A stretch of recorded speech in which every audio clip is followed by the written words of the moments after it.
ഏറ്റവും പുതിയൊരു വാർത്തയിലേക്ക്.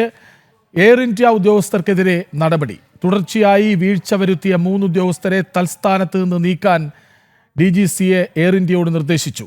ക്രൂ ഷെഡ്യൂളിംഗ്, കംപ്ലയിൻസ് മോണിറ്ററിംഗ്, ആന്തരിക ഉത്തരവാദിത്വം എന്നിവയിലെ വീഴ്ചയാണ് നടപടിക്ക് കാരണം. വിവരങ്ങളുമായി ജിഷ്ണു കൃഷ്ണൻ ഒപ്പം ചേരുന്നു. ജിഷ്ണു, ഈ പുതിയ പശ്ചാത്തലത്തിൽ ചില കണ്ടെത്തലുകൾ ഉണ്ടാവുക സ്വാഭാവികമാണ്. അതിന് പിന്നാലെ നടപടിയും വരുന്നു. എന്താണ് വിവരങ്ങൾ?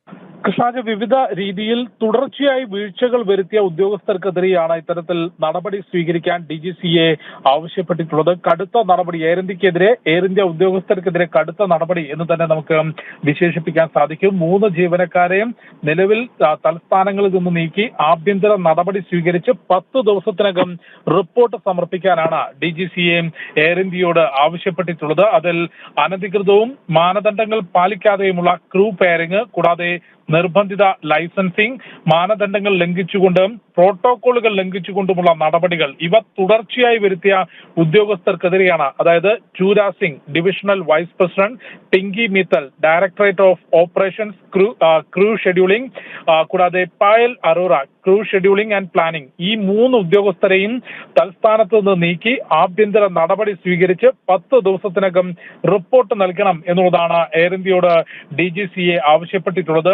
ജീവനക്കാരുടെ ഷെഡ്യൂളിംഗിൽ യാതൊരു തരത്തിലും മാനദണ്ഡങ്ങൾ പാലിക്കാതെ തുടർച്ചയായ വീഴ്ചകൾ വരുത്തി എന്നുള്ളതാണ് ഈ നടപടികൾക്ക് പ്രത്യേക കാരണമായിട്ടുള്ളത്. നേരത്തെയും അഹമ്മദാബാദിൽ എയർ ഇന്ത്യയുടെ വിമാനം ടേക്ക് ഓഫിന് തൊട്ടു പിന്നാലെ തകരുകയും വൻ അപകടത്തിലേക്ക്, വലിയ ദുരന്തത്തിലേക്ക് അത് വഴിവെക്കുകയും ചെയ്യുന്ന പശ്ചാത്തലത്തിലാണ് ഇത്തരത്തിലുള്ള ക്രമീകരണങ്ങളുടെ പരിശോധന എയർ ഇന്ത്യയും ഒപ്പം DGCAയും നടത്തിയത്. ഇതിൽ എയർ ഇന്ത്യ തന്നെ ഇത്തരത്തിലുള്ള വീഴ്ചകൾ ചൂണ്ടിക്കാട്ടിയിട്ടുണ്ട്. ആ വീഴ്ചകൾ തുടർച്ചയായി വരുത്തിയിട്ടുള്ള ഉദ്യോഗസ്ഥർക്കെതിരെയാണ് ഇപ്പോൾ ഇത്തരത്തിൽ കടുത്ത നടപടി സ്വീകരിക്കാൻ DGCA ആവശ്യപ്പെട്ടിട്ടുള്ളത്. ഈ വീഴ്ചകൾ സംബന്ധിച്ച് ആഭ്യന്തര നടപടി സ്വീകരിക്കാനും ആഭ്യന്തര അന്വേഷണം നടത്താനും DGCA ആവശ്യപ്പെട്ടിട്ടുണ്ട്. കൃഷ്ണദാസ്. ശരി, എയർ ഇന്ത്യ ഉദ്യോഗസ്ഥർക്കെതിരെ നടപടി വരുന്നു. തുടർച്ചയായി വീഴ്ച വരുത്തിയ 3 ഉദ്യോഗസ്ഥരെ തൽസ്ഥാനത്ത് നിന്ന് നീക്കാൻ DGCA എയർ ഇന്ത്യക്ക് നിർദ്ദേശം നൽകി. വിവരങ്ങൾ നൽകുകയായിരുന്നു ജിഷ്ണു കൃഷ്ണൻ.